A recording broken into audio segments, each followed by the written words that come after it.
시작하도록 하겠습니다. 1시간 남았는데 우리 그 아모스 말라기 그 처음 시작하면서 우리가 그 예배에 대한 문제를 처음 언급했었고 또 참 희한하게도 말라기 오늘 마지막도 예배에 대한 부분들입니다. 이것은 하나님의 의도다.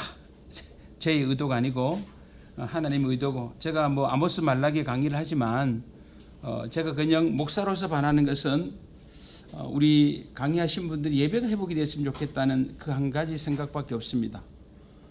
우리의 모든 신앙의 모든 열매는 예배입니다. 예배. 그러니까 오늘도 말씀을 나누겠습니다마는 그 예배 자세 속에서 모든 것이 다 드러납니다. 그래서 우리가 이런 부분 속에서 우리가 아모스 말라기를 끝나고 우리가 예배에 대한 자세가 좀 바뀌었으면 좋겠다. 더 나아가서 좀 노골적으로 말한다면 예배에 목숨을 거는 신자가 됐으면 참 좋겠다. 이것은 목사일 뿐만 아니라 하나님의 우리 성도들도 다 동일하다고 생각해요. 예배를 통하여 주시는 은혜, 예배를 통한 회복의 역사, 예배를 통하여 하나님을 알아가는 것, 이것은 우리 하나님께서 우리 성도에게 주신 가장 귀한 선물이기 때문에 예배에 대한 회복만 우리가 온전히 가질 수 있다면 그래도 한 넉 달 동안 제가 이렇게 얘기해왔던 것이 헛되지 않겠다 생각을 해보게 되어집니다. 같이 오늘도 같이 한번 이 부분의 말씀을 나눠보도록 그렇게 하겠습니다. 오늘은 말라기 1장 6절 이하에 나오는 14절까지 말씀의 내용인데요. 오늘 이 본문의 말씀을 가지고 예배를 능멸한다는 것. 예배를 능멸한다는 게 뭐냐? 예배를 능멸했던 제사장들, 오늘 이 부분들을 우리 같이 한번 생각을 했으면 좋겠다 생각합니다. 자, 우리 지난 시간에 하나님의 백성들이 하나님을 향하여 실망했다 그랬죠?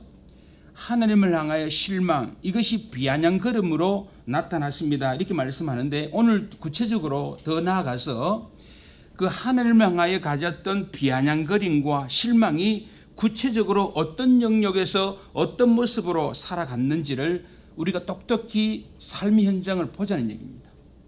그냥 이것을 이론적인 부분으로서가 아니고, 하나님을 향하여 실망했던 백성이, 하나님을 향하여 비아냥거렸던 이 백성이 구체적으로 어떤 영역에서 어떤 삶 속에서 어떻게 그들이 살아갔을까라고 하는 것을 보자는 얘기입니다. 그래서 오늘 이 부분에 대한 것이 바로 예배와 연결되어진다라고 생각을 할 수가 있습니다. 자, 그런데 참 놀라운 사실은요, 하나님께서 이스라엘의 불신실함에 대한 고발을 할 때 첫 번째로 등장하는 대상이 제사장이라는 겁니다. 이게 참 이해가 안 되어져요. 왜 제사장일까 이겁니다. 그리고 오늘 하나님께서 이스라엘 백성들이 하나님을 향하여 실망을 했고 결국은 비아냥거림으로 나타났고 하나님 앞에서 불신실한 삶으로 나아갔는데, 이스라엘 백성들이 하나님 앞에 불신실했다라고 말씀하면서 하는 첫 번째 대상으로 제사장을 끄집고 들어온다는 얘기죠. 이것은 목사인 저도 마찬가지입니다만 우리 성도들도 거룩한 제사장으로서 보면 이거는 가히 충격적이다라고 생각할 수가 있습니다. 자, 우리가 성경을 같이 한번 보도록 그렇게 하겠습니다. 자, 오늘 말라기 1장 6절로 가보겠습니다. 6절을 같이 한번 읽어봅니다. 말라기 1장 6절 시작. 내 이름을 멸시하는 제사장들아, 나 만군의 여호와가 너희에게 이르기를, 여기까지.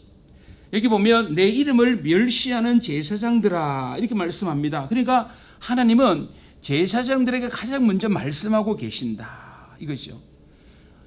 성도 여러분, 신약시대 말고 구약시대 배경으로 보면 이것은 상상할 수 없잖아요. 이스라엘 3직위 가운데 제사장직이 뭔지를 알고 있잖아요. 자, 우리가 제사장직이라고 말할 때 구약으로 돌아가서 우리가 제사장 직분을 수행할 이 제사장의 일 세 가지가 뭐죠? 자, 우리가 제사장의 어떤 직분과 관계되어서 그들이 행했던 직무, 제사장들의 직무 세 가지를 말한다면 우리가 첫째로 뭘 얘기할 수가 있겠어요? 많이 듣던 얘기. 오늘 이거 다 못해요. 제가 지금 두 번째 달라 이거 준비 이거 다 못해요. 빨리 대답해 줘야 돼. 안 그러면 못하고 끝나는데. 자, 우리가 신명기 21장으로 한번 가볼까요? 자, 신명기 21장으로 한번 가보겠습니다. 자, 신명기 21장 5절에 자, 제사장의 직무가 세 가지 나오는데, 자, 신명기로 가겠습니다. 신명기 21장 5절 말씀 한번 보도록 하겠습니다. 자, 구약성경 294쪽에 보면 신명기 21장 5절에 보면 레위 자손 제사장들도 그리 올지니 그들은 첫째로 내 하나님 여호와께서 택하사 자기를 섬기게 한다. 첫 번째가 섬김이다.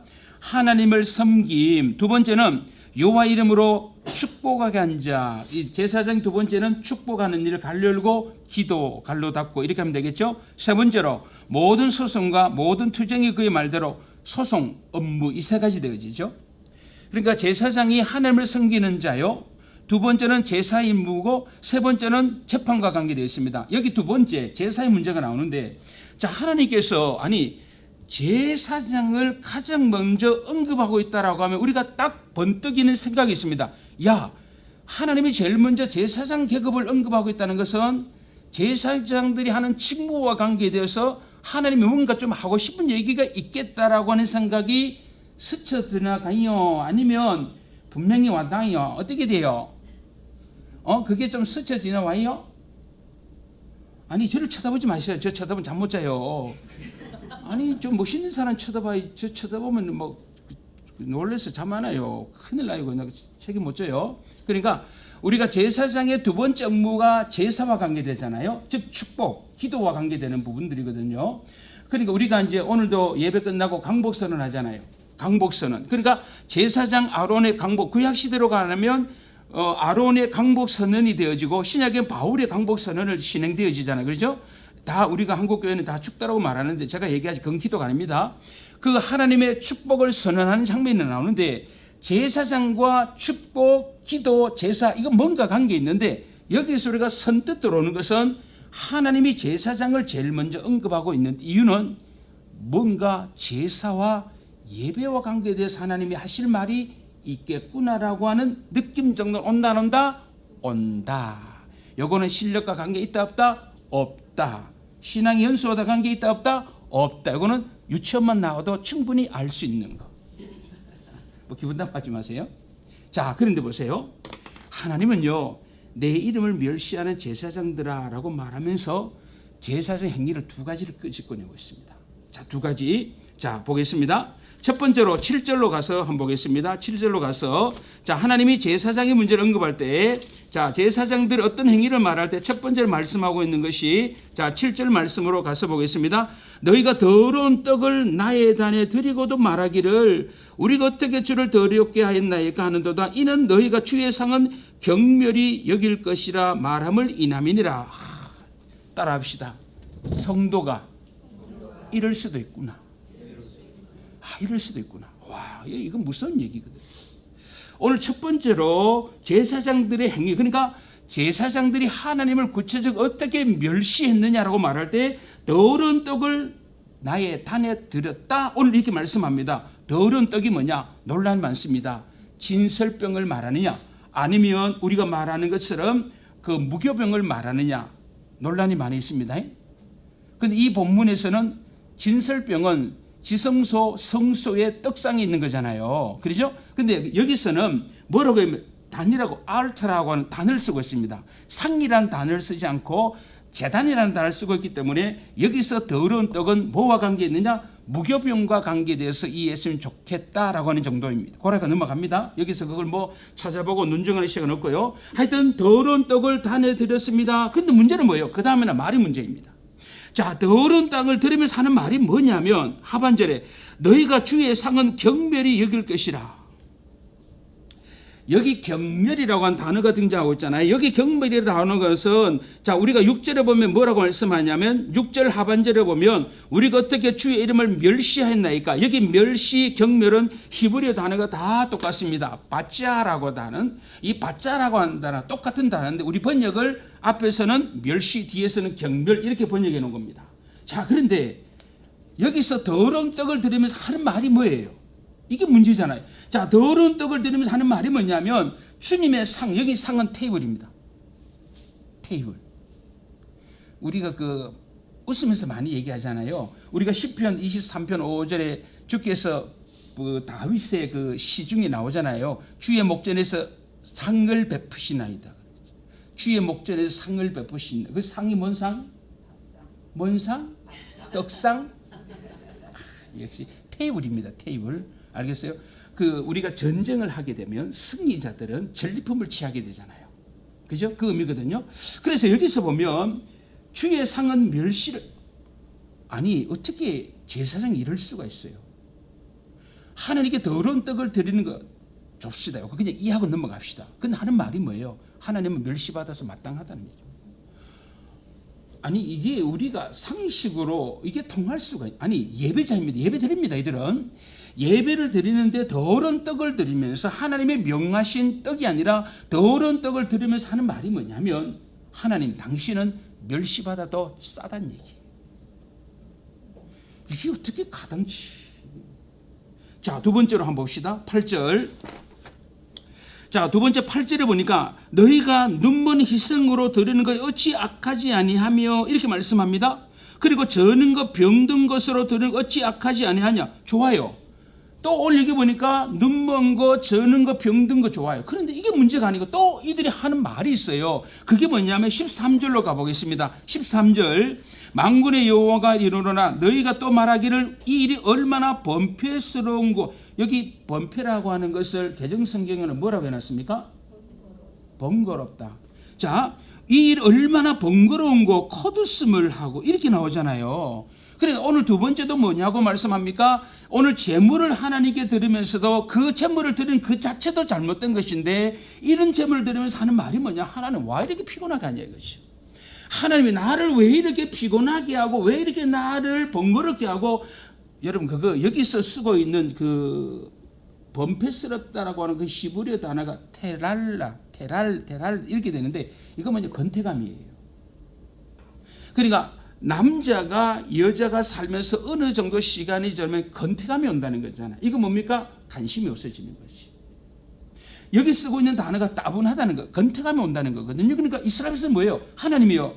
하나님 이제는 따분해요. 이제는 귀찮은 존재예요. 나를 피곤하게 하는 존재예요.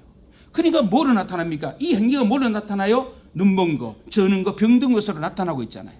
그러니까 오늘 하나님께서 오늘 제사장들의 죄를 들춰내면서 너희들이 나를 무엇으로 멸시했냐? 너희들은 제사를 드리면서 제사행위를 통하여 나를 멸시하고 있는데, 문제는 뭐예요? 채물 그 배후에 깔려있는 생각이 뭐예요? 하나님은 멸시받아도 마땅한 것이고 하나님 이제는 건태감을 느낍니다.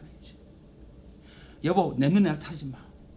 여러분 그런 분 있어요? 부부지간에 살면서 한번 건태감이 와서 내 눈앞에 얼씬거리지 마.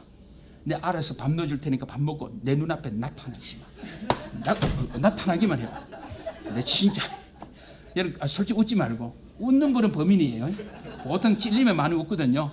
자, 여러분 부부로 살면서 당신 이름 석자 꼴도 보기 싫고 당신의 얼굴에 내 꼴도 보기 싫으니까 제발 나타나지만 다 해도 좋아. 나가서 뭐든지 다 해도 좋으니까 나타나지만 말아줘. 이게 건태예요. 지금 제사장들이 하나님을 향하여 그 얘기하고 있다. 하나님 너무나 피곤합니다. 이건 좋은 표현이고요. 하나님 실증이 난다.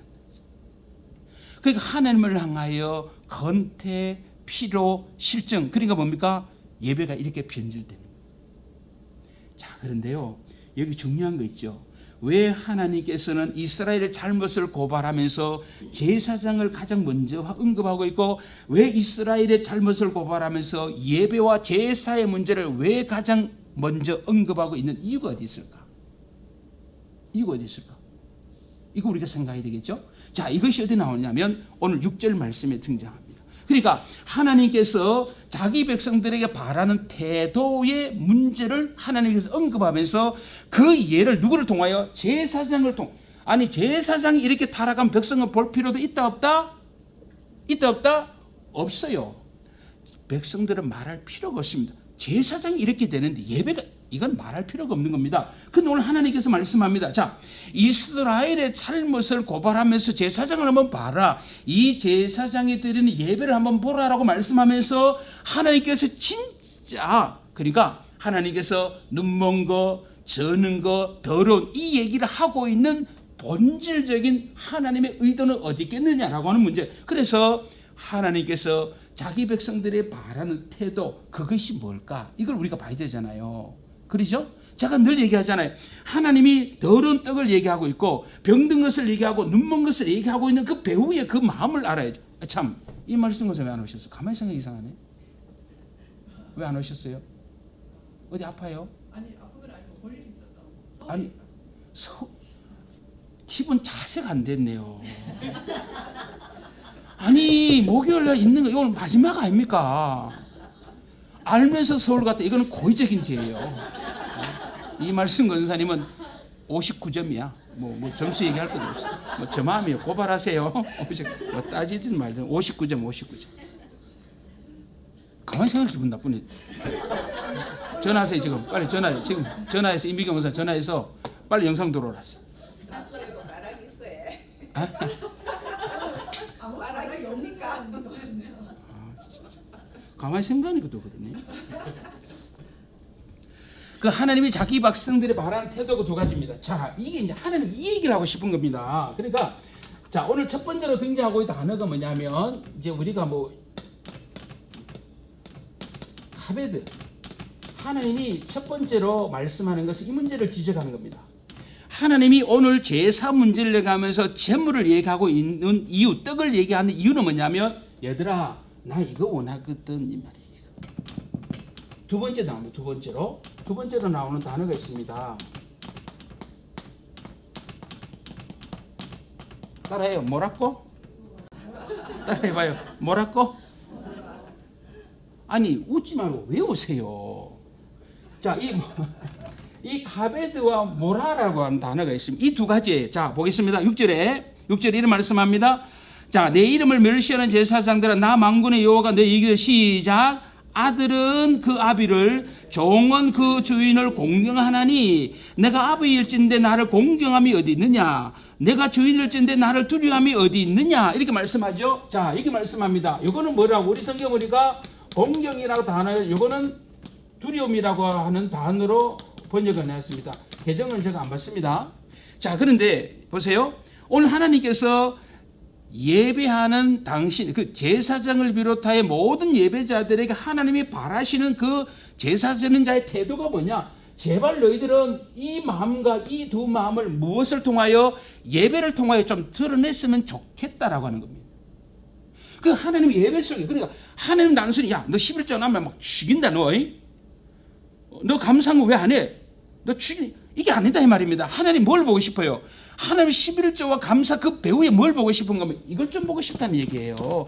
너가 진짜 나를 공경하고 있고 나를 두려워하고 있는 이 마음을 하나님 확인하고 싶은 거거든요. 자, 그런데 여기 공경이라 단어 우리가 다 알잖아. 이것은 원래 히브리어 단어는 무겁다는 거예요. 이것은 영광이라고 하는 단어로 많이 보는. 제가 말씀드렸잖아요. 자, 그래서 우리는 하나님께서 이스라엘 백성들이 예배자들에게 진짜 바라는 것은 너희들이 나를 공경해야 돼. 이 말은 나를 좀 무겁게 대해줬으면 좋겠다. 무겁게. 그래서 이것은 뭐냐면 영광이라고 번역이 되어지는 겁니다. 아시겠죠? 그러니까 영광이라고 하는 단어와 공경이라는 단어와 무겁다는 단어 똑같은 의미다. 히브리어 단어가. 그리고 오늘 하나님께서 오늘 이 제사장들에게 하는 말씀이 뭐냐면 내가 너희들에게 진짜 바라는 거 뭔지 알아? 너희들이 하나님 앞에 예배하고 하나님 앞에 물질을 드리고 그렇게 하는데 내가 정말 너희들이 바라는 것은 뭐냐면 제발 좀 부탁해 나를 가벼이 대하지 말았으면 좋겠다. 나를 좀 무겁게 좀 대해주라는 얘기입니다. 자, 그리고 여기 또 한 가지 등장하고 있는 것이 뭐냐면 여기 두려움이라고 되어 있는데 이 두려움이라고 하는 그 단어가 주로 뭐라고 많이 번역하느냐? 경외라고 번역하는 것이 좋겠다라고 하는 것이. 그러니까 경외라고 하는 것은 막연한 두려움이 아니라요. 마음속에 존경심, 마음속에 존경하는 마음이 이것으로 바깥으로 드러날 때 그분 앞에 삼가 조심하여 행하는 것. 이렇게 설명이 더 어렵다. 그죠? 그리고 우리가 경외라고 하는 그 속에 막연한 두려움과 공포심이 아니고 내가 하나님을 존경하는 거죠. 하나님을 존경하는 자로서 가지는 내 말과 내 행위가 되어지는 것이죠. 그래서 결국은 하나님께서 제사장들의 어떤 제사의 문제를 언급하면서 정말 내가 너희들이 바라는 것은 나를 좀 무겁게 대해줬으면 좋겠고 나를 좀 두려워하는 마음으로 예배했으면 좋겠다라고 하는 것을 오늘 여기서 하나님이 뭐가 아니 우리가 흔히 말하잖아요. 하나님이 배가 고프다고 뭐 좋은 떡을 드린들 드시겠어요? 아니면 하나님께서 막 좋고 살찌고 토송토송한 그 짐승을 잡아들인다 하나님 좋아하시겠어요? 그게 아니잖아요. 하나님의 본심은 뭐예요? 그 행위를 통하여 이걸 보고 싶다라고 하는 거지. 저는 목사로서 우리 한국교회 죄송합니다. 요새는 대형 교회가 큰 교회가 예배가 너무 가벼워져요. 어떻게 해야 될지 모르겠어요. 예배가 너무 가벼워요. 이런 분들이 또 TV에 나와서 완전히 예배가 쇼가 돼버렸어요. 쇼. 그러니까 우리 하나님의 구속의 은혜를 아는 자가 오늘 신영수 목사 설교했습니다마는 하나님이 어떤 분인지를 아는 자, 우리가 예배를 그렇게 겸멸히 이기고 우리가 예배를 가벼이 여긴 세상은 얘기할 거 저는 그런 생각 들어요. 우리 어머니요 요사이 열심히 교회 다니는데요. 우리 어머니 제가 열심히 교회 다니니까 늘 불안한 겁니다. 제 아들 저러다 목사 되면 어떡하지? 그래서 저는 교회 가서 빌고 우리 어머니 디앙크제 가서 장단지에 물 걸고 빌어요. 우리 어머니는 목사 안 되게 해주세요. 저는 목사 되게 해주세요. 막 서로 빌어요. 열심히 우리 어머니 빌어요. 근데 우리 어머니가 비는 거 보면요 정성은 저보다 더해요. 오늘날 우리가 이 부분을 보면서 하나님이 말라기 시대 백성들뿐만 아니고 과연 오늘 예배자로서 나는 하나님을 얼마나 무겁게 대하고 있는가. 그래서 예배드리는 신자들이 예배 시간 좀 일찍 가서 진짜 하나님 앞에 자기 자신의 삶을 좀 통렬하게 돌아보고 좀 회개를 하고 세상적으로 보면 좀 뉘우치고 그렇게 예배드려야 되는데 뭐 오기만 하면 1분도 기도 안 해. 30초 기도하고 막 떠들고요. 진짜 일일이 다 얘기하려니까 자존이 상하고요. 예배 마치고 얘기하면 안 돼요. 좀 일찍 와서 한주 월요일부터 토요일까지 쭉 살펴보고 회개할 거 회개하고 돌아보고 또 예배를 준비하는 게 좀 그렇게 하나님 앞에 좀 이런 마음 보였으면 좋겠는데 와서 뭐 하나님 와서 니 왔나고 눈 뜨고 가버려요. 요 사이는요. 그러죠?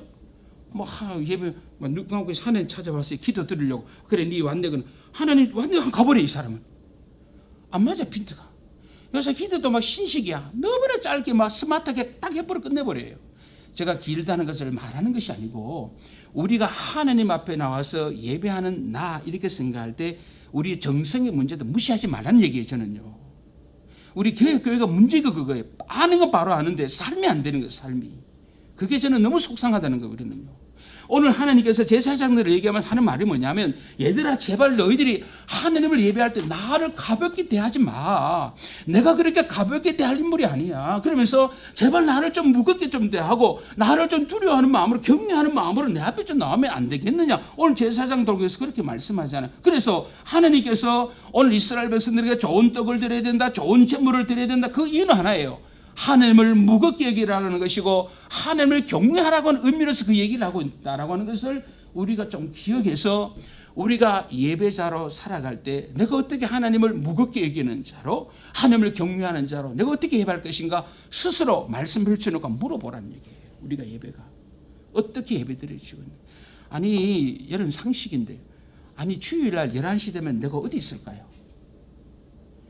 제가 가끔 놀라는 건요. 수요일날 기도 인도하는데 전화하는 분이 있어요. 이분은 도대체 성도예요? 안 성도예요? 이 시간에 목사가 교회에 어디 있겠도 전화를 해요. 그러면 제가 마치고 나서 그분에게 전화해서 야단 칠까요? 안 칠까요? 안 쳐요. 왜? 교회 안 나올까 봐. 지금 11시 10분이면 저는 어디 있을까요? 여기 있잖아요. 근데 왜 서울에서 헤매고 있냐 말이에요. 지금요. 이게 아니잖아요. 제가 이 시간에 여기 있는 게 당연히 저 어디 가 있겠냐 말이에요. 어디 가서 저를 찾아요. 찾지 말라고 여기 있다니까요. 성도가 11시 되면 교회 있는 거 알아요? 몰라요? 다 알잖아요. 핸드폰 무음이 뭐예요? 다 꺼요. 아주 지워버리라니까요. 그거 왜 켜놓고 안절부절해요?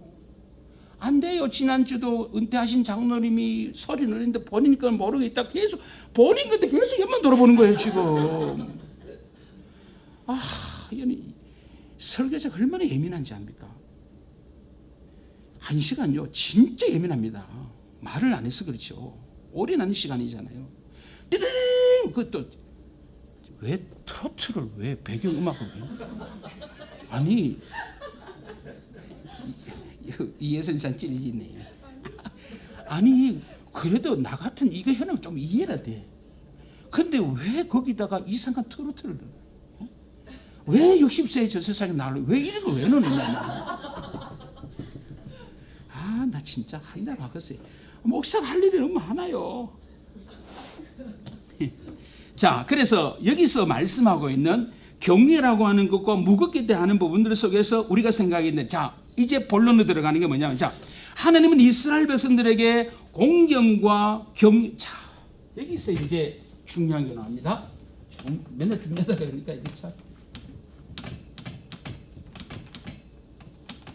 예배가 뭡니까? 참 어려운 얘기인데, 제가 예배 신학을 정말 좋아합니다. 예배 신학을 굉장히 좋아합니다. 예배 신학. 자, 봅시다. 오늘 여기서 이제 딱 떨어지는 게 나옵니다. 답이 뭐가 되는지 한번 잘 보야 됩니다. 자, 이거 물이 젖어서 쓰겠습니다. 자, 예배가 있는데 예배. 이제 구약으로 말이 제사 되겠죠, 제사. 자, 이제 요게 이제 문제가 되겠죠, 요게. 요거는 삶의 문제, 행실. 자, 요게 이제 중간에 요겁니다.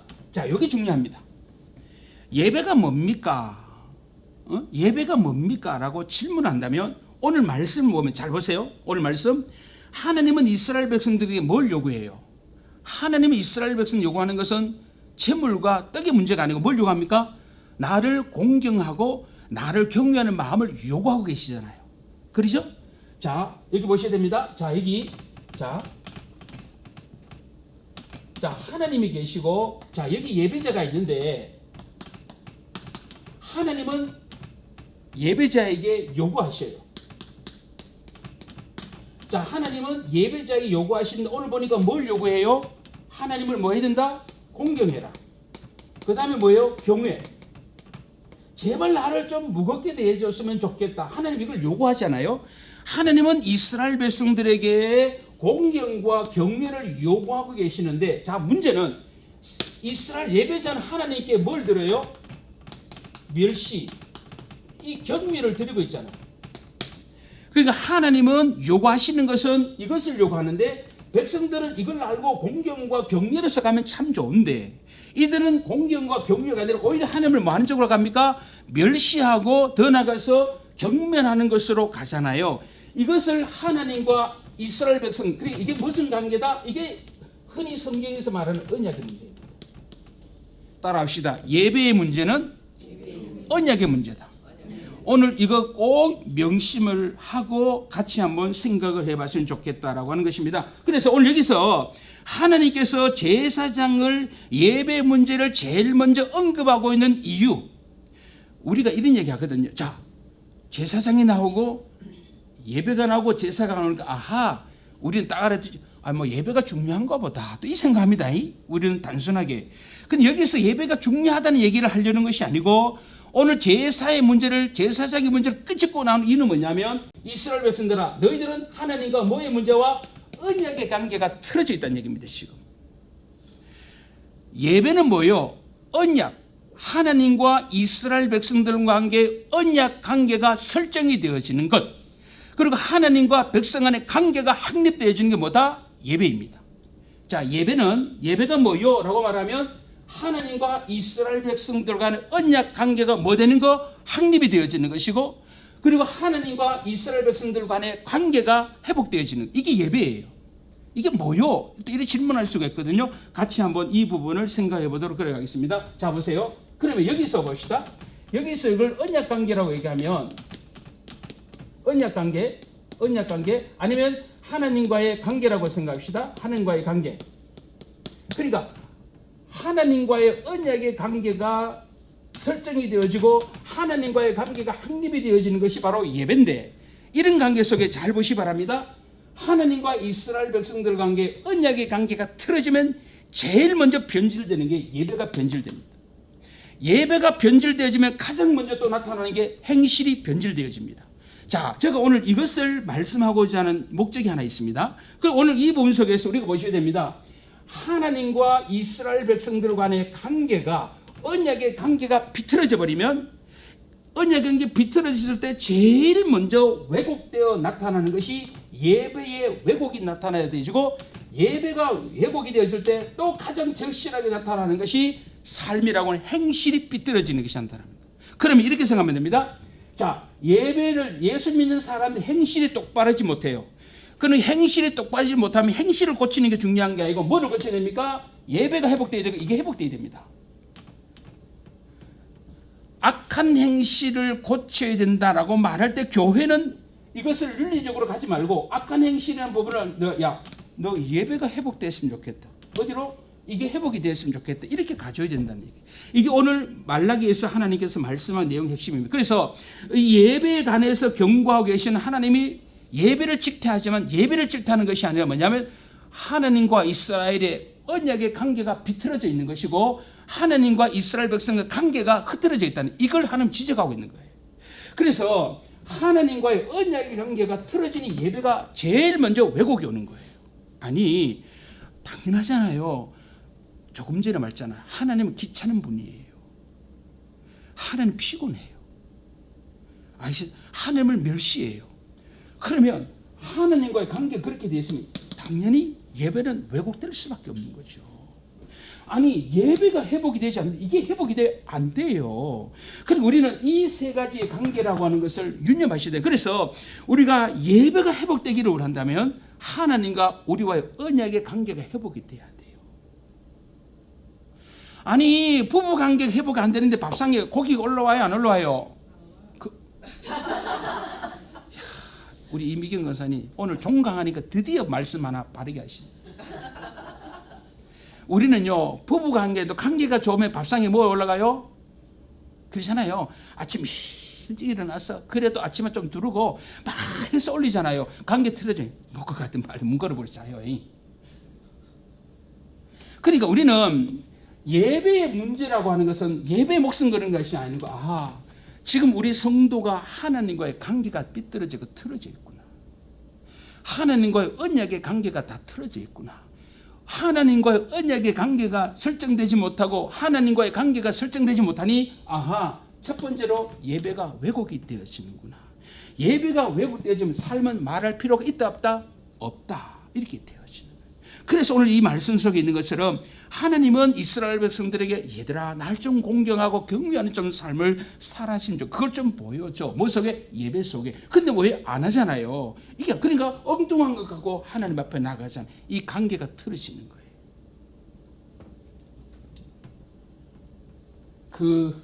이게 지금 다 젖어가지고요. 제가 좀 이따가 예를 구체적으로 한번 들어보겠습니다. 우리가 교회에서 다 배우셨는데 그 예배의 원리가 두 가지가 있습니다. 예배. 여러분 주보 잠깐만요. 그래 저도 주보가 있는데 여러분 주보의 예배 순서는 신학입니다.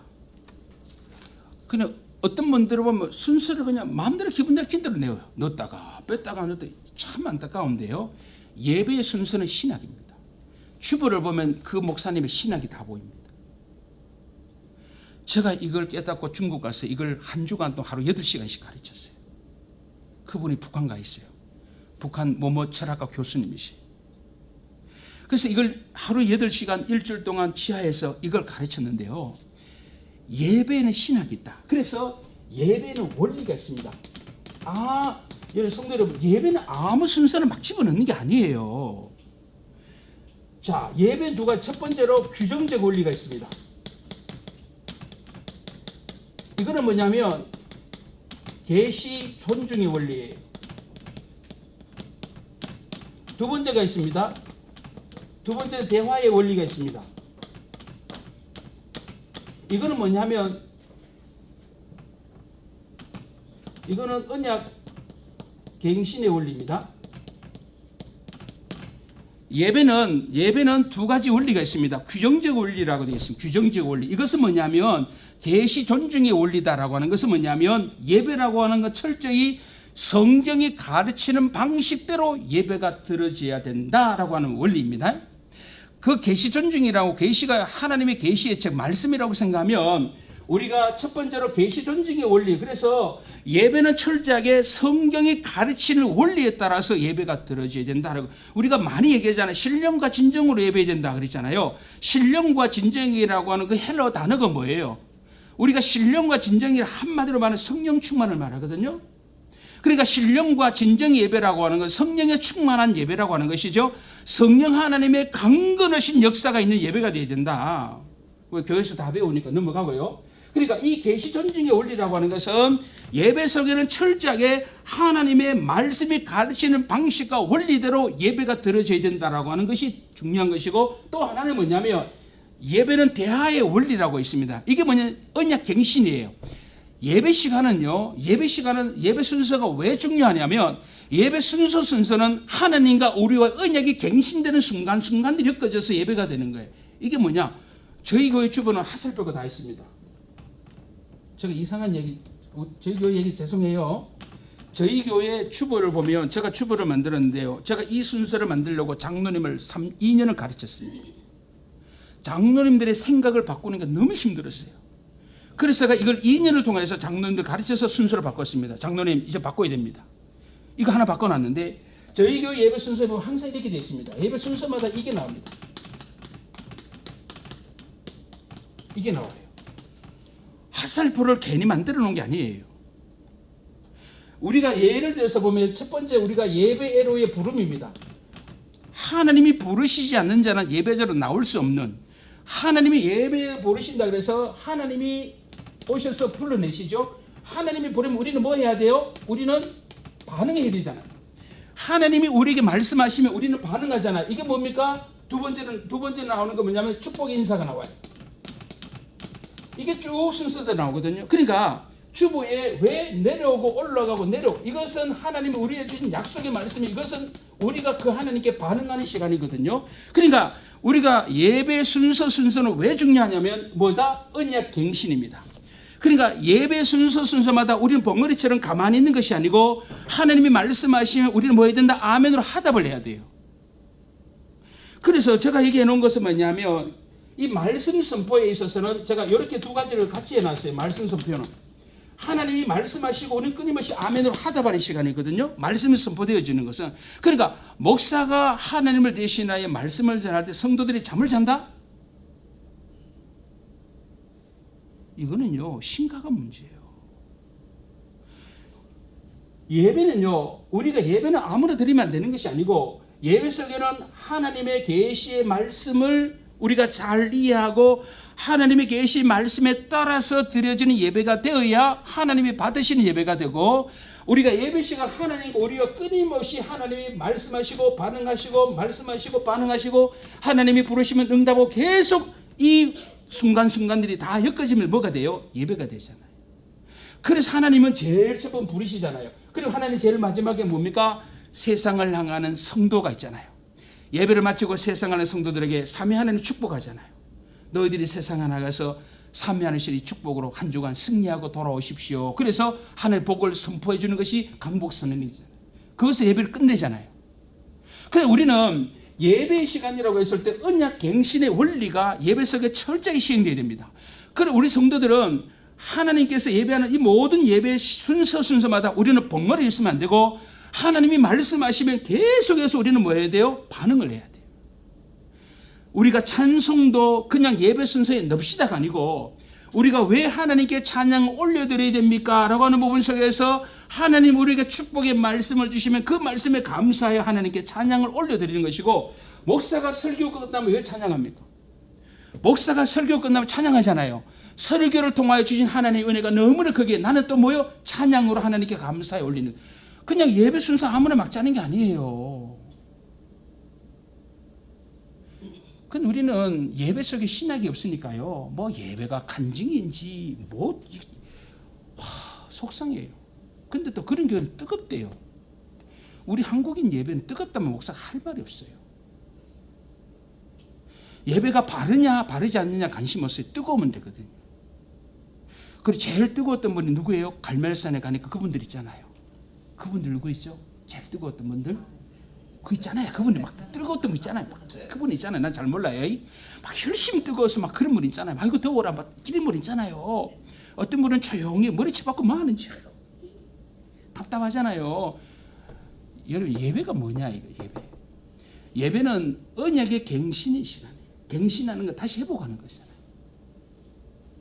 그래서 성도가 예배 시간에 잔다? 벙어리로 가만히 있는다? 큰일 날 얘기입니다. 성도 여러분, 예배 순서마다 우리는 반응하셔야 돼요. 왜? 언약이 갱신되어지는 시간이니까 찬양을 올려드리면 하나님이 받으시잖아요. 그 우리는 또 감사해서 또 뭐 해야 돼요? 아멘의 영광성을 또 올려드리잖아요. 그 장로님이 기도하잖아요. 하나님께 또 기도를 올려드려요. 그러면 그 하나님이 또 우리가 또 뭘 줘요? 감사의 축복의 말씀을 주잖아요. 그러면 또 우리가 또 막 찬양 올려드리고 그 예배의 모든 순간은 올라갔다가 내려갔다가 올라갔다가 계속 이 시간이 이게 예배가 돼요. 한마음교회 성도들은 예배 시간에 아멘으로 하답 잘 하시지? 그지? 아니 성질 목사님 그만 놀래가지고 안 해요. 조용히 그래 조용히. 아유 아멘. 지당하신 말씀입니다. 어디서 많이 듣던 말씀입니다. 그죠? 어떻게 목사님 옳은 말씀만 하십니까? 우리 말씀 진짜 잘하네요. 어떻게 한 시간 그렇게도 말씀을 잘할 수? 이것은 우리 교회 여집사 얘기입니다. 전화만 하면 그래요. 목사님 말씀 어떻게 잘하니? 잘한다는 설교를 잘한다는 게 아니고 어떻게 쉬지 않고 말을 그렇게 하네요. 우리 이지민 자매 지금 아직 자고 있을걸? 저 곱창집을 하셔요. 늦게까지 하셔요. 그럼 지금 일어났겠다. 저 전화 한번 해볼까요? 하면 천마들 그래요. 목사님 주일날 설교 어떻게 말을 그리 잘하세요? 그래. 저에게 은혜가 될까 안 될까요? 안 돼요. 자, 그래서 우리는 이 예배 그리고 오늘 우리가 그 하나님께서 제사장을 통하여 하나님은 이스라엘 백성들과 뭘 회복하기를 원하냐? 언약의 관계가 회복됐으면 좋겠다. 그래서 예배는 뭐요? 언약 관계가 확립이 되어지고 설정이 되어지는 시간이에요. 아니 보세요. 대통령이랄지라도 예배 시간 하나님 앞에 머리 숙여 안 숙여요? 숙이잖아요. 누가 대통령 머리를 숙이게 할 수가 있어요? 아무도 없거든요. 근데 예배 시간은 대통령도 머리 숙여요. 대구시장도 다 머리 숙이잖아요. 아하, 니는 예배자구나. 예배를 통하여 아는 거예요. 니는 예배를 받으시는 분이 아니고 니는 예배자고 머리를 숙이는 자구나. 이게 예배를 통해 공식적으로 드러나는 시간이잖아요. 그래서 따라합시다. 예배는 언약 관계의 확립, 더 나아가서 하나님과의 관계 설정, 이게 예배입니다.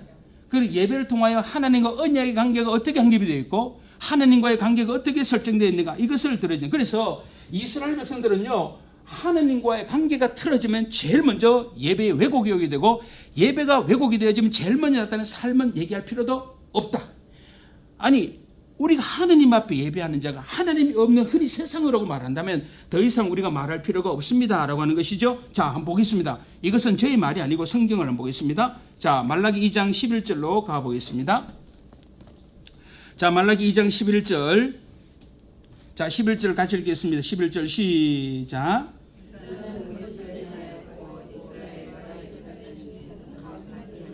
자, 여기 괴사 그랬습니다. 여기 괴사라고 하면 신의를 깨뜨리는 걸 말합니다. 자, 유다는 신실하지 못해요. 유다 백성은요, 하나님과 사람들에게 신뢰감을 못 주는 불신실한 사람이라고 하는 거예요. 신뢰감이 없는 거죠. 거짓말을 너무 잘하니까 믿질 않아요. 자, 그래서 유다는 늘 신의를 깨뜨린다.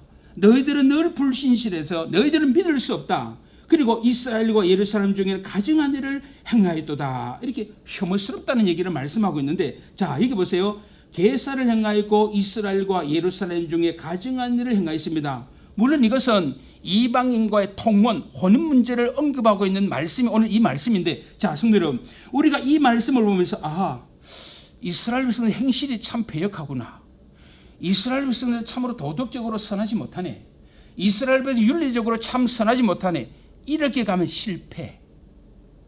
여기서 너희들이 말씀하고 있는 것처럼 너희들은 신의를 깨뜨려버렸고 너희들은 가증한 일을 행했습니다 라고 말할 때 이것을 단순히 그들이 비도덕적인 사람이고 윤리적인 사람이 아니라고 하는 것을 고발하게 해준 말씀이 아닙니다 라고 하는 겁니다.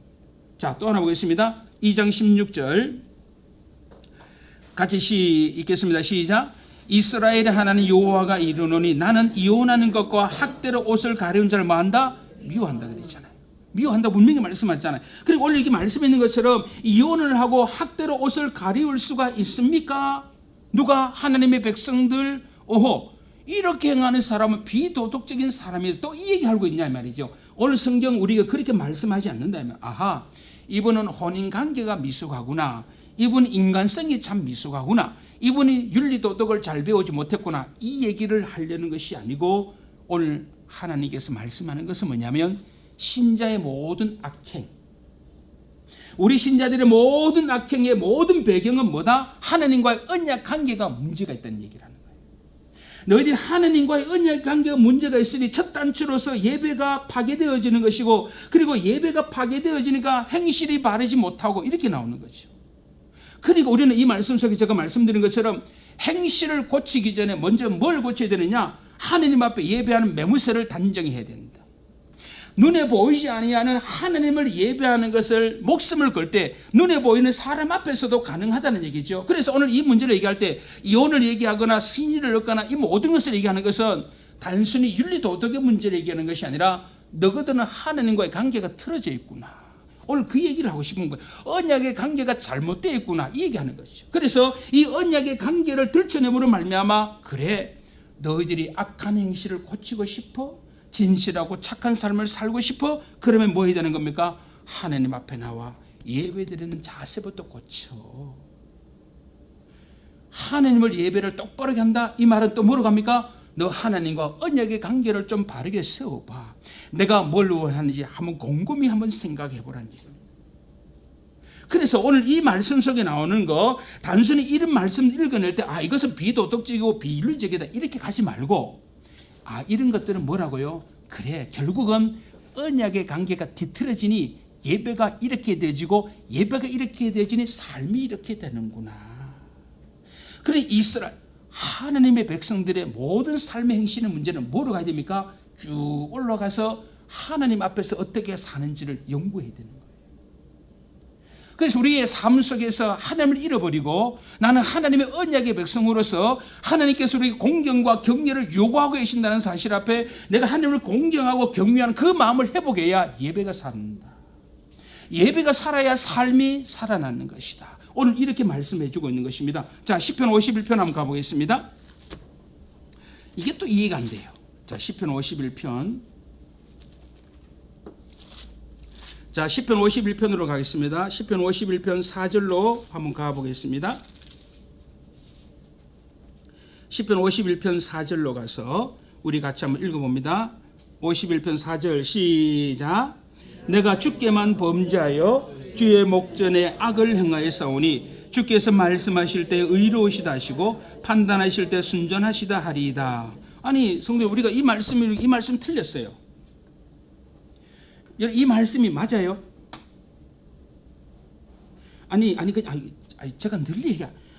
지난 넉 달 동안 저하고 그래도 같이 시간을 보낸 저희 질문하는 의도 알잖아요. 어려운 질문 해야 안 해요? 절대로 안 하잖아요. 자, 이거 보세요. 다윗이 내가 주께만 이런 거짓말이 어디 있어요? 다윗이 진짜 주께만 거짓말하고 악을 행했어요? 그걸 웃잖아요. 다윗이 하나님과 뭔지 했어요? 심각하게 고민하지만 저는 제일 싫은 게 뭐냐면 2단 3단 앞서가는 거 싫어해요. 왜? 저는 그런 지혜가 없거든요. 근데 우리 성도 자꾸 앞서서 막 유치하지 마세요. 그 정도 실력 없어요. 저요. 그냥 그대로 봐요. 오늘 다윗은 내가 주께만 범죄하여 주의 목전에 악을 행했다. 이 말이 맞아요? 틀려요? 틀렸잖아요. 그 대답이 그리 어려워요? 다윗은 사람 안 죽였어요? 죽였어요? 사람을 죽인 것뿐만 아니라 또 뭐 했어요? 남의 아내 이렇게 도둑질. 다윗은 1계명부터 10계명을 다 범한 사람이에요. 이런 죄인이 세상에 있다 없다? 이런 죄인이 세상에 있다 없다? 이제 수준이 상당해요. 자, 다윗은 제1에서 제10 모든 계명을 다 범했어요. 야고보서의 하나를 범하면 다 이 말씀이 있으니까. 자, 그러면 세상에서 다윗만큼 악을 행한 사람 있다 없다? 그래요. 저예요. 많아요. 그런데 다윗은요, 사람도 죽였잖아요. 충성스러운 장군을 죽이고 빼앗아 오게 되고 이런 모든 걸 봤잖아요. 그런데 다윗은 왜 죽게만 범죄했다고 얘기할까요? 우리가 상식으로 안 맞잖아요. 나는 주님께도 범죄했고 사람도 죽였고 사람에게도 악을 행했다고 하는 고백이 맞잖아요. 근데 그걸 왜 쏙 빼고 내가 죽게만 범죄하였나이다, 내가 주의 목전에서 악을 행하였습니다, 이렇게 말씀하고 있습니다. 왜 그럴까요? 왜 다윗은 사람 앞에서 죄를 안 지었으니까 이렇게 하는 겁니까? 아니에요. 왜 다윗은 사람을 죽였습니다. 사람 앞에서도 악을 행했어요. 그런데 왜 다윗은 내가 죽게만 악을 행했다라고 이렇게 고백하는 이유가 어디 있느냐? 이유가 여기 있는 거예요. 성경 기억하시기 바랍니다. 사람에게 행하는 모든 악행들, 사람에게 행하는 모든 악행들의 근원은 모두가 다 하나님에 대한 태도에서 나오는 거예요. 우리가 눈에 보이지 않는 하나님을 어떠한 태도로 예배하느냐, 눈에 보이지 않는 하나님에 대해 어떤 자세와 태도를 가지느냐에 따라서 사람을 행하는 모든 것이 결정되어진다. 그래서 오늘 다윗은 내가 사람에게 악을 행했습니다, 내가 사람에게 한 모든 악의 그 원은, 그 뿌리, 그 출처가 뭔지 압니까? 하나님이요, 내가 하나님에 대한 태도가 틀렸습니다, 이게 하는 거죠. 그래서 내가 죽게만 범죄하여, 이렇게 말씀하고 있는 거예요.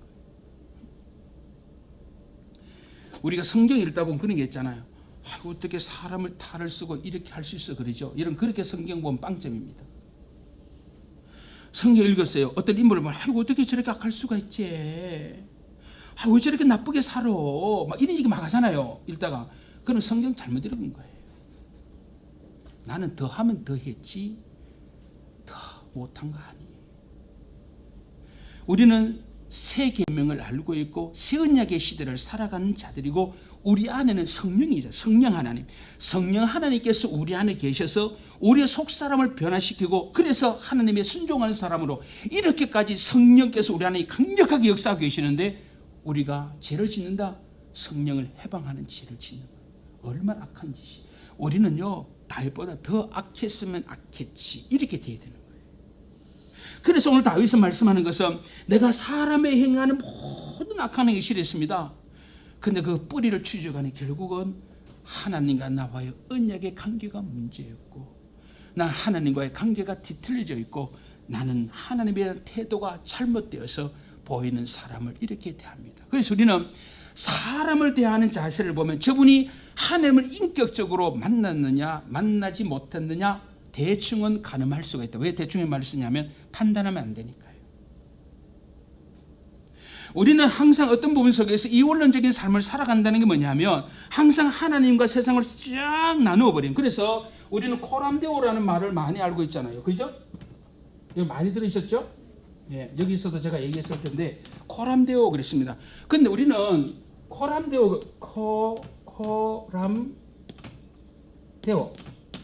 그 다음에 에트, 호모, 저는 여기까지 넣었으면 좋겠다, 이겁니다. 우리는 하나님과 사람 앞에서 내가 어떻게 살아야 될 것인가, 이 문제. 그러니까 우리는 단순히 하나님 앞에서라고 하는 이쪽으로만 가버리면, 잘못하면 우리가 어떻게 되느냐면 이원론자가 될 수가 있어요. 그런데 성경은 우리가 하나님 앞에서 하나님을 어떻게 대하느냐, 하나님에 대한 태도가 어디로 오느냐, 호모, 사람에게, 이렇게 나오는. 오늘 다윗이 말씀하는 것은 내가 사람에 행했던 모든 악행을 따지고 보니 결국은 하나님이 문제였습니다 라고 고백하는 거죠. 그래서 내가 죽게만 범죄했습니다 라고 하는 고백을 하고 있는 거예요. 이게 하나님을 만나는 자의 삶이에요. 우리가 교회를 섬기거나 가정에서나 어디서든 일할 때 우리 예수 믿는 사람이 늘 가져야 할 것은 이것이에요. 내가 아직도 내 눈앞에 보이는 사람을 볼 때 이런 생각을 가진, 그래, 아직도 내가 하나님을 인격적으로 만나지 못한 것은 아닌가 돌아보는 거죠. 우리는 그렇게 자기를 돌아봐야 돼요. 거기에 소망이 있는 거예요. 그래서 비판하지 말라고 말씀합니다. 네 눈 속에 있는, 자, 물어, 들보가 저기에요, 티가 여기에요. 자, 질문 50% 확률입니다. 찍어도 맞아요. 들보가 응이에요, 이에 응이에요. 뭐예요? 자, 내 눈에는 뭐예요? 얘는 상대방은요? 네. 그래 박지은 씨 어떻게 잘 알아요? 와, 역시 신희성 목사님한테 배우니까 진짜 다르네. 내 눈에는 뭐가 있다고요? 들보. 상대방의 눈에는 티. 이렇게 말씀하잖아요. 우리가 항상 주님을 섬기고 하나님 일할 때 늘 가져야 할 것은 나예요. 내 앞에 있는 사람의 문제가 아니고 내 앞에 있는 남편과 아내와 자식의 문제가 아니고 항상 문제는 나에게 있는 거예요. 내가 은혜 가운데 살고 내가 하나님을 인격적으로 만나서 하나님 앞에서 내 자신을 세워나가면요, 내 눈앞에 있는 배우자, 자식들 그거 흠이 안 돼요. 내가 좀 더 잘해주지 못했으면 미안하고 제가 좀 더 성숙하지 못했으면 미안하고. 오늘 이제 우리 아들이 기대를 하거든요. 휴가를 와서 코로나 걸린 거예요. 그 서울에 한 4일 있다가 친구들하고 있다가 이어서 걸린 거예요. 그것도 모르고 온 거 불쌍하다고 소고기 사다 막 먹였네요. 제가 우리 사람은 그랬어요. 여보, 왜 나한테는 소고기 안 사줘? 왜 아는 오니까 왜 소고기 사주고 나는 소고기 사달라고 며칠을 졸라야. 그 반응이 뭐예요? 꼭 먹어야 돼. 저한테는 그래요. 꼭 먹어야 돼. 근데 애는 물어본다. 여보, 소고기 사러 가자. 먹어놨더니만 밤 10시 됐는데 막 열이 펄펄펄 나는 거예요. 속으로 저에게 1번 괜히 휴가 나왔어. 2번 불쌍한 마음. 어떤 마음 들었을까요? 자네? 자네 어떤 마음이 들었어요? 제가 그래서 괜히 휴가 나와가지고 아니 그렇잖아요. 나 치료를 어떻게 해요? 저는 부목사도 없고 저 혼자 타야 되는데 저 인간 저거 진짜 저 휴가 괜히 나와가지고 또 아빠 엄마 힘들다고 저 인간 저거 진짜 막 그 병원 응급실로 모시고 갔잖아요. 모시고 주차장에 차를 세우니까 화가 나더라 안 나더라? 나더라. 막 화가 나는 거예요 저거. 근데 화를 낼 수 있나 없나? 없어요. 또 시험 될까봐 꽁 앓고 왔는데 주사를 맞고 평생 저는 맞아 못하면 링거도 맞고 폭도 많지. 응? 링거를 막 양손에 달아가지고 맞춰주는데 저는 링거 한번 안 달아주고요. 그래가 딱 해는 잠 잘 자고 일어나니 아빠 아무 이상 없네. 저는 비상입니다. 침만 넘겨도 목이 이상. 여보 큰일 났다. 어떻게 해야 돼? 주일 아침이 됐습니다. 속일까? 아니야. 정지 가야지. 장로님들 다 저는 장로님 아이가 코로나 격리 5일입니다. 어떻게 할까요? 그러니까 저는 집에서 시세 이 소리 듣고 싶었는데 목사님 마스크 끄고 설교하세요. 제가 얘기하는 것은 뭐냐면 저라고 하는 사람의 목사고 이렇게 설교하지만 어떤 사건이 딱 닥치니까 먼저 저를 생각하는 거예요. 먼저 저를 왜 나를 힘들게 하냐? 왜 나를 힘들게? 그 자식이 오늘 기대한다고 여보 된장찌개 좀 끓이면 안 돼. 끓여놨대요. 된장찌개 끓여서 보내고 싶어서 제가요. 걔 된장을 좋아하니까요. 저 닮았어요. 근데 그거잖아요 부모가. 근데 우리는 이런 말씀 보면서 그래 나를 보는 거예요. 내가 죽게만 범죄했습니다. 그래 하나님 모든 것이 내 탓입니다. 하나님을 향한 내가 이 모습이고 내 이 모습이 결국은 사람에게 이렇게 나타나는 것인데 누가 사람을 탓하고 누가 뭘 얘기합니까? 내가 하나님 앞에 내가 하나님 앞에 내 자신을 바라봐. 이게 우리가 하나님을 만나는 자. 넘어갑시다. 이게 너무 이 은혜를 이래 받으면 안 되는데. 자, 그래서 제가 말씀하는 이유는 뭐냐면 우리의 모든 예수 믿는 모든 신자들을 우리 속지 마세요. 행실과 예배와 언약의 관계는 이것이 항상 하나 띠로 형성되어 있다는 것인데 항상 우리 행실의 문제를 행실을 고쳐야 되겠다 목숨으로 그리지 말고요. 어떻게 하든 이 자녀가 예배가 회복되어지고 하나님과의 관계가 회복이 되어지는 이 삶의 문제는 해결이 되어지는 거예요. 여기에 우리가 목숨을 걸고 사람하고 씨름하지 말자는 얘기예요. 저는요. 이혜선 지사님 병원에 진상고객 있어요? 없어요? 진상고객 있거든 이빨을 다 뽑아버리세요. 그리고 공짜로 틀리 다 해주세요. 여러분 진상고객이 왜 없겠어요? 저도 치과를 가보지만요. 막 다다다다 떨거든요. 이런 그렇잖아요. 사람 다 내 마음 같지가 않잖아요. 때로는 성질도 나고 막가 나잖아요. 그럴 때마다 잠시 멈춰서 말라기 말씀을 생각하고 하나님 고맙습니다. 여기서 내가 또 주의 마음을 또 한 번 생각하게 되니 감사합니다. 그러면서 우리가 내면의 세계를 자꾸 하나님 쪽으로 만들어져 가면서 그게 우리의 삶이 되어야 됩니다. 자, 그런데 우리가 이런 부분 보면서 제가 처음 말씀드렸잖아요. 1분만 더 하겠습니다. 자, 그래서 우리가 이런 부분 속에서 결국은 제사장의 문제는 이스라엘 백성들의 문제였고 결국 그들은 예배를 능멸하는 것으로 나타났다. 오늘 이렇게 말씀하는데 이 예배가 능멸되어지는 것을 오늘 말라기가 말씀하면서 결국은 너희들은 언약의 백성이니 언약의 관계로 다시 돌아오라는 얘기를 말씀하고 있는 것이고, 자, 이런 부분 속에서 우리가 살아가는 현실을 한번 봤으면 좋겠다라고 하는 겁니다.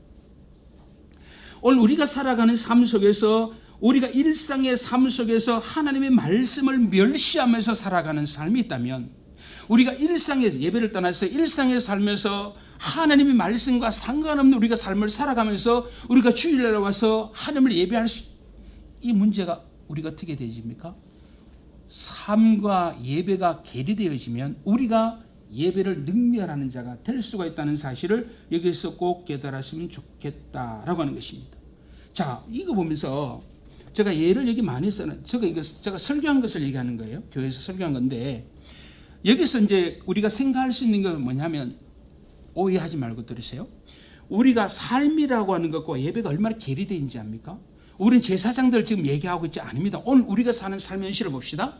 오늘 우리가 살아가는, 우리가 주일날 나와서 하나님을 예배하는 그 예배하는 성도들의 삶을 어떻게 살아가는가, 그 삶을 한번 보자는 얘기예요. 그러니까 우리는 말라기 시대의 백성과 제사장을 탓하지 말고 오늘 21세기 우리는 하나님을 어떻게 예배하는지를 생각을 해보면, 보세요. 우리 교회를 보면 그렇습니다. 위장 이혼을 합니다. 위장 이혼을 하고 차상위 계층으로 떨어져 갑니다. 그러면 정부 보조금이 아이에 따라서 엄청나게 들어옵니다. 그리고 부부는 같이 삽니다. 신자의 삶입니다. 어떻게 해야 돼요? 이거 어떻게 해야 됩니까? 저희 교회만 해도 이제는 싱글이 너무 많습니다. 성도들의 삶을 제가 가만히 보면 느끼는 게 뭐냐면, 이것은 아닌데, 이건 아닌데, 그러면서도 하나님을 예배를 잘한다고 생각하고 있고 하나님을 깊이 사랑한다고 말씀하고 있단 말입니다.